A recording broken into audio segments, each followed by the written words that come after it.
Hi, this is Joe with the Alamo City Sportscast. Today we're going to be joined by Ryan Jarrell from MMA All Access. He's going to be joining us as we go ahead and start a new segment for this show. We're going to be talking about everything and anything that has to do with MMA. So, Ryan, you're part of MMA All Access. So, tell us a little bit about that as I show your YouTube channel here. You and Jacob DeLeon. No, I love working with Jacob. He's phenomenal. All Access MMA. I've been working for the channel now for coming on 6 years, and I've been very fortunate to interview a large number of the fighters. Not just in the UFC, but Bellator, PFL, a lot of the regional shows, and it's really been picking up steam. And we're excited that we keep growing and getting new guests on. It's always great to talk to guys that you see on pay-per-views, at some big UFC event. But for me too, it's also equally as cool when you have a young, hungry, up-and-coming prospect that joins the show, because you fast forward a year or two later, and then you see them in the big shows. So it's been going great. I love doing it, and Jacob is a phenomenal guy to work for. So I'm very fortunate. Yeah, one of the best videographers I've ever had the pleasure of meeting, Jacob. Me and Jacob and our good friend Jonas Clark, we all had a little thing going on here when Jacob was here in San Antonio. And we would get together, try to every weekend. We'd watch pay-per-view events as far as MMA goes. And it was a lot of fun just us talking, shooting the shit, so to speak, about the fights that are coming up. And Jacob telling us about the fighters and who he's met and, had the pleasure of doing some work for and whatnot. Well, it was a lot of fun. But Yeah. we do have some pay-per-views that are going to be coming up. Specifically, we have UFC 58 that'll be happening this weekend. Well, actually, we're recording this on a Friday. It's going to be happening tomorrow on a Saturday. You want to go ahead and let us know a little bit about UFC 58? It's not a pay-per-view, just a regular fight night, but nonetheless, still exciting if you're a fan of MMA. Yeah, it's back at the Apex, so it's one of the UFC Vegas cards. I think we're getting close to UFC Vegas. I'm not sure the number, but they just keep hammering them out every other weekend, it seems like. But this one's going to be headlined by Roman Dolidze and Nasruddin Imavov. It's a middleweight bout, and both of these guys are trying to continue to climb up the ladder. So the middleweight division is going to have their eyeballs on this matchup, and it's really interesting because Imavov, 12-4. This guy is a really dynamic fighter, whether it is on the feet or on the ground. He's got 5 TKO wins on the feet, but he's also got 4 submission victories as well. So he's one of those guys that he can get you regardless of where the feet go, where the fight goes.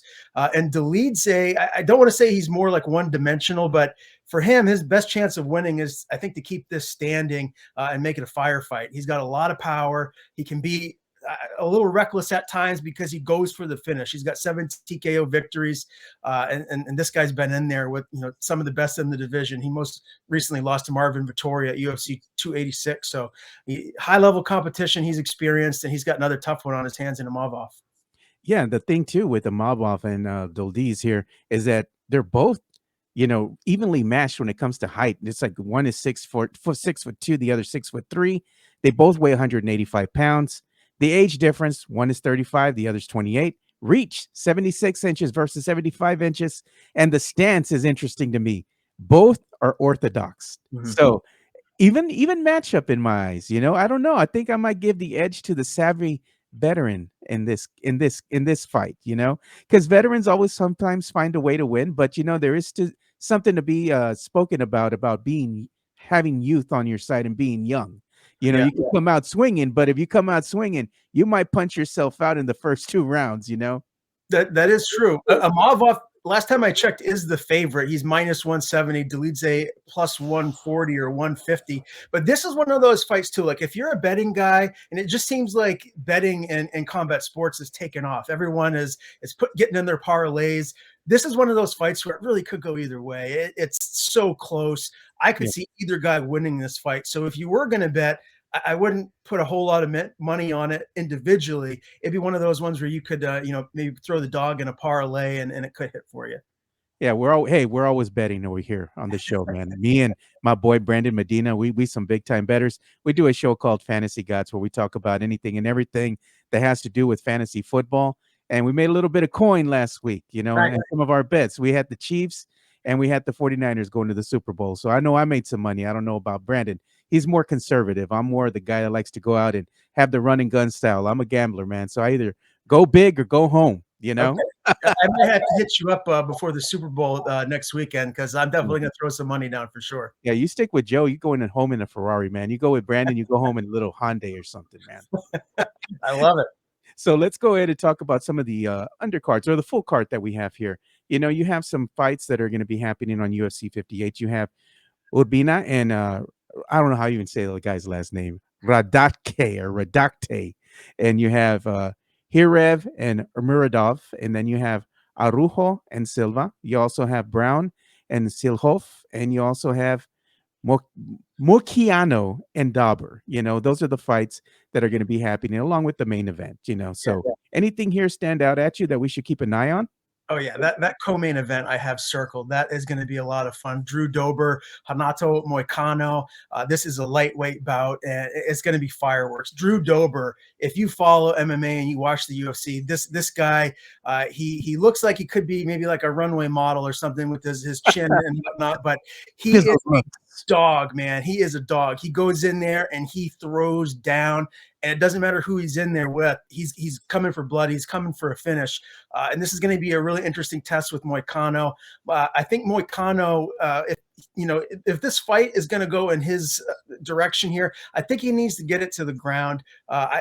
Dober is definitely more well-rounded, but Moicano has 10 submission victories. So if he's going to get this victory over Dober, I think he needs to find a way to drag him to the ground and get him there. Because if he stands and trades with Dober, I think that's a problem for him. So that's a really interesting one. I can totally see that fight ending in a finish one way or another. Dober on the feet, Moicano on the ground, but I have that circled for potentially fight of the night. Yeah, man. So something to keep an eye on for sure. But one of the things that always intrigues us as fans of MMA is the ladies, man. The ladies always put on a show. They do not hold back. And it seems like sometimes the fights that aren't really talked enough about are the women fighting, dude. They like I said, they put on a great show. They go out there and they're not afraid to like start throwing haymakers at each other from the get-go. So I'm always looking forward to that, you know. So what can you tell us about the women's that are going to be fighting on the card? Well, Vivian Arahu, let me see how many UFC fights does she had. I think she's had like 8 or 9 UFC fights at this point. She's kind of like a 500 fighter, to be honest. This isn't one of those marquee female matchups that is going to go in there and maybe steal the show. Both of these ladies win a lot of decisions, so it very well could be one of those grind fights where it goes the full 15 minutes and it goes to a judge's decision. I'm looking right now, and yeah, so Viviana, she's got 5 wins by decision, 4 losses, and Silva, on the other hand, she has 3 wins by decision, 2 by losses, two decisions by way of loss. I said that wrong. And but she does have a lot of submission victories, 7 submission wins. So Silva, this could be a good fight for her to get it to the ground. But I think both of these ladies are pretty evenly matched, and it really could go either way. Yeah, the other thing I want to talk about here is we start getting ready to wind down our segment. Is talking about the upcoming pay-per-view that's going to be happening here. So we have one that's going to happen on February the 17th, which is Volkanovski versus Topuria. So this one is going to be a pay-per-view, of course, a big spectacle. What can you tell us about this marquee matchup here? Oh man, I can't wait. I can't wait for this fight. This literally could be the fight of the year. Alexander Volkanovski, if he's not the best pound for pound fighter in the world, he's second or third. It's him, it's Makhachev, it's John Jones. They're all right there. And Volkanovski, he's got a chip on his shoulder for going up a weight class, fighting Makhachev for a second time, losing pretty convincingly that second time he went in there. But the 45 division he has owned for quite some time now. And this young upstart, Topuria, that's coming in, has talked a lot of trash. A lot of people think that he is the future. He's like the next Volkanovski at featherweight. And I think this fight, if you were to ask Volkanovski, in confidence, and he would be honest with you, I think this fight maybe means more to him than a lot of the other fights that he's had, because he wants to cement himself as the greatest 145er that the UFC, the sport of MMA, has ever seen. he's got to get this win. He's got to beat Topuria to do that, I think. Yeah. So we'll see what happens. But Topuria is very, very dangerous. Volkanovski has to be on his P's and Q's. He can't let that off on the gas. He's known for pushing the pace, for coming forward. He's going to have to do that to throw Topuria off, because he's one of those guys, Ilya, that will march forward and that will confuse his opponents because of his offensive dynamic skill set that he has. So I can't wait for this fight. This literally could be the best fight of the year. If you like combat sports, you like MMA, do not miss this one. Yeah, I'm looking forward to this one as well, especially if you're big into MMA fights. Volkanovski is one of those names that's always going to stand out at you, and it's always worth a fight worth watching. So, talking about fights worth watching, as we go ahead and bring this segment to a close, one big one here. It's historic for me in a sense because you have PFL versus Bellator, and not only do you have these different MMA, let's say, I guess for all intents and purposes, brands being represented, but you have the fighters, the champion. They call it Night of Champions. They're going to be competing against one another. To me, this is special here, and it's a pay-per-view event. This one is going to be happening on February the 24th. I believe it's slated for a 3 p.m.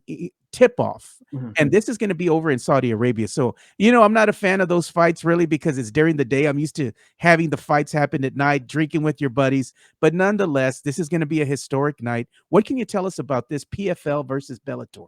Well, first of all, this is good for me that it's starting earlier because I'm on the East Coast.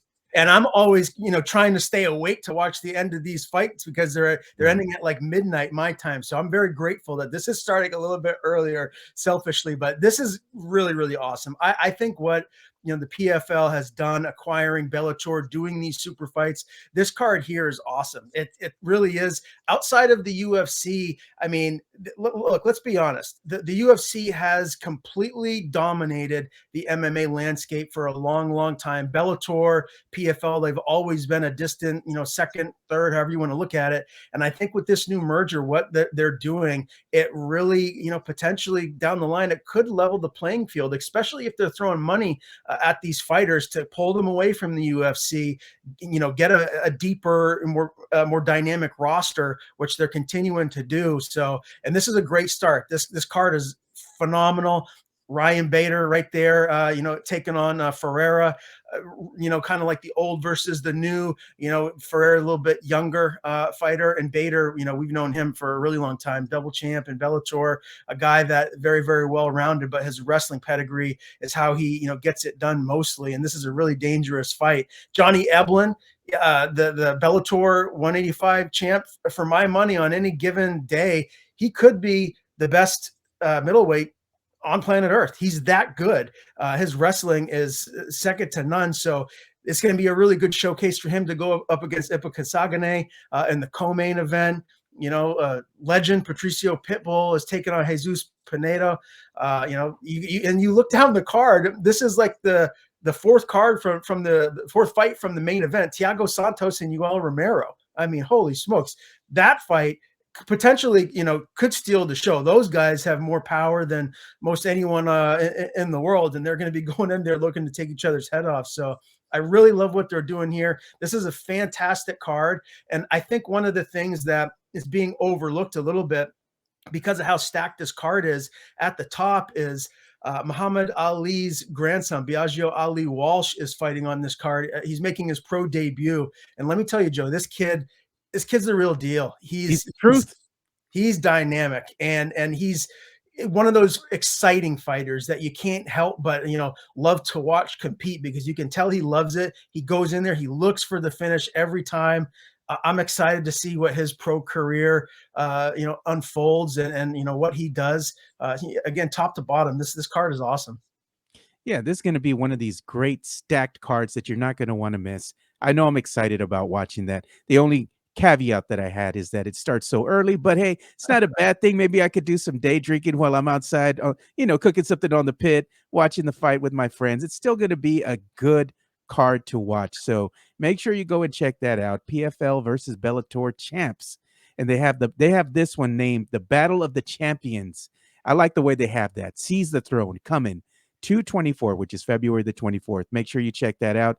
Ryan, once again, where can they go ahead and follow you guys and see everything that you got cooking over there with MMA All Access? Yeah. All Access MMA. You know, go and subscribe on YouTube. You could just find it at All Access MMA. Joe, you have the screenshot of up right now. On Twitter and Instagram, it's at All Access MMA 247.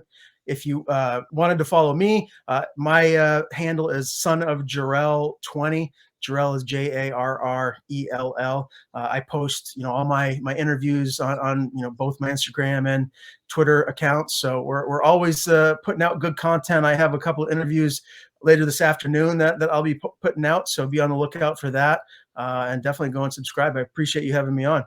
Oh yeah, man. It's always great to have you guys on. You all do great work, both you and Jacob De Leon. So make sure you go ahead and subscribe to the Access All MMA All Access channel on YouTube. Make sure you go ahead and give Ryan Jarrell a follow. And I do like that handle name, man. What a nod to Superman, son of Jarrell. You know. Thank you. Yes, nod to my father. My last name is Jarrell, and I wouldn't have been into MMA or combat sports if it wasn't for him. So grateful to have been raised by such a great man. Yeah, so thanks so much again for joining us, Ryan. Appreciate everything you all do. And also, let's go ahead and get ready for some MMA fights coming up here on Saturday. We'll go ahead and reconvene and talk probably results coming up on Monday's show. So we look forward to talking with you guys about anything and anything that has to do with MMA.